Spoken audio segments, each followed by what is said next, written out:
Cover सबै आरामै हुनुहुन्छ होला। पुरा पानी परिरहेछ हैन, पुरा पानी परेको परेछ यस्तो पुरा पानी परिरहेछ।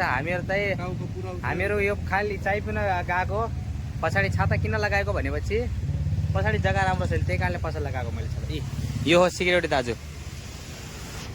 चिसो मौसममा सिक्युरिटी दाजुले भन्छ चाय पिउने भन्छ। अब के गर्नु, अब यी देखिरहेछ हामी दुई भाइ चाय पिन गएको, बिचमा चाहिँ एकदमै फुल जस्तै देखिन्छ हैन। यो हो रोड। पानी पर्दाखेरि केरलातिर फिलहाल अहिले धेरै नराम्रो पनि नपर्यो भने हामी काम गर्नै पर्छ हैन। अहिले हामीहरू चाहिँ चिसो गरममा चिसो मौसममा हामीहरू तातो चिया पिउन गइरहेको यस्तो छ। फिलहाल एकदमै सिस्टम अलगै देखिरहेछ। बादल एकदमै कालो कालो छ, हेर्न सक्नुहुने चाहिँ यस्तो देखिरहेछ। एकदमै कालो न कालो बादल देखिरहेछ। यो बिचमा चाहिँ नदी छ हैन, यस्तो देखिरहेछ।